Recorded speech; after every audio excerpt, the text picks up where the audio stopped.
warahmatullahi wabarakatuh. Orang hina di mata masyarakat belum tentu hina di mata Allah.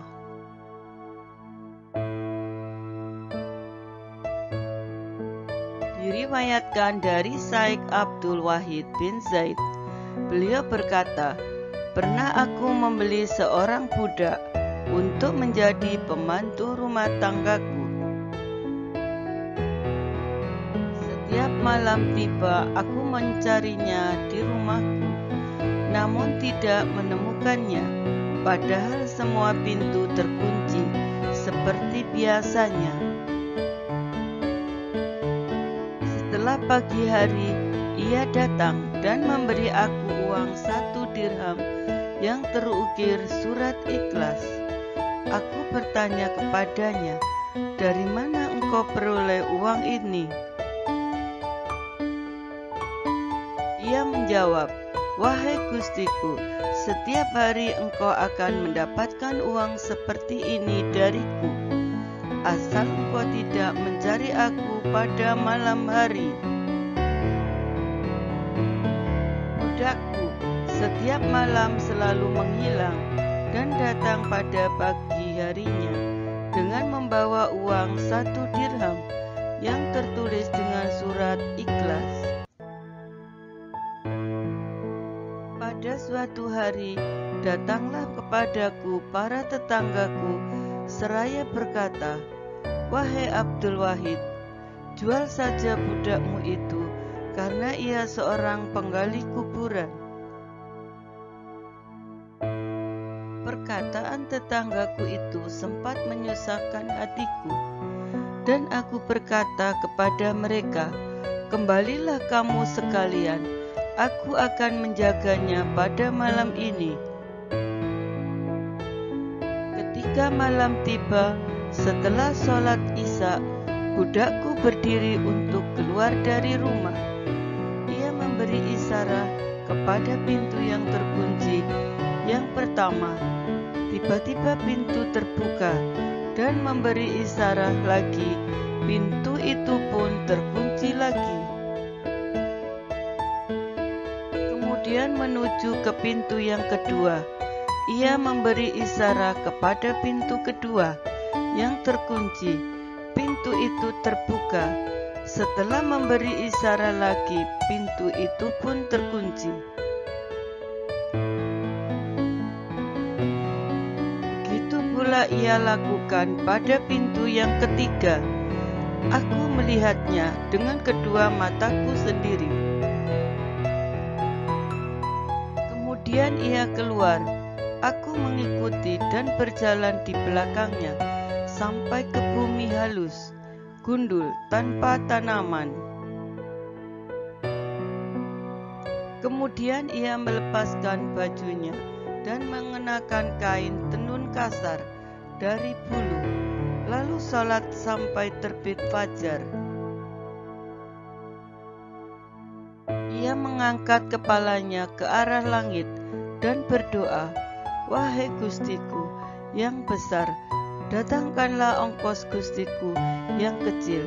Tiba-tiba jatuh dari langit 1 keping uang dirham. Kemudian ia ambil dan ia masukkan dalam saku bajunya. Melihat hal itu, aku menjadi bingung dan betul-betul bingung yang amat sangat. Aku berdiri ambil air wudhu dan sholat 2 rakaat, serta mohon ampun kepada Allah dari dugaan tidak baik di dalam hatiku dan berniat untuk memerdekakannya. Setelah itu aku mencarinya, namun tidak menemukannya. Kemudian aku pulang dengan sangat susah, tetapi aku tidak tahu bumi apa yang sedang aku tempati. Tiba-tiba aku bertemu dengan seorang penunggang kuda yang mengendarai kuda kelabu. Ia berkata kepadaku, wahai Abdul Wahid, mengapa engkau duduk di tempat ini? Aku pun menceritakan sesuatu yang aku alami. Penunggang kuda bertanya, "Tahukah engkau berapa jarak perjalanan antara tempat ini dan negaramu?" Aku menjawab, "Tidak." Penunggang kuda berkata, "Perjalanan 2 tahun bagi penunggang kuda yang cepat. Maka engkau tidak dapat keluar dari tempat ini sebelum budakmu kembali kepadamu, dan ia akan datang kepadamu pada malam ini."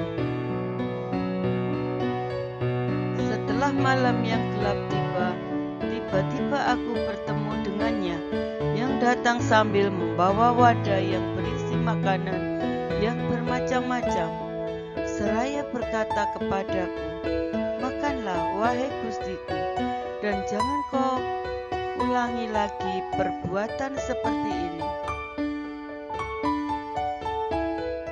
Kemudian aku makan, dan dia berdiri sholat sampai terbit fajar. Setelah itu ia memegang tanganku dan mengucapkan suatu perkataan yang aku tidak paham. Sambil melangkah bersamaku beberapa langkah, tiba-tiba aku sudah berdiri di depan pintu rumahku.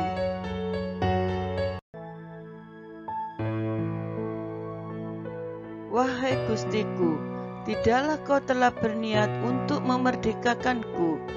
tanyanya kepadaku. "Memang, aku berniat seperti itu," jawabku. Ia berkata, "Merdekakanlah aku, dan ambillah harga diriku, engkau akan mendapatkan pahala." Kemudian ia mengambil sebuah batu dari tanah dan memberikannya padaku. Tiba-tiba batu itu menjadi sepotong emas. Kemudian ia berjalan meninggalkan aku. Tentu saja aku menjadi gelisah karena berpisah dengannya.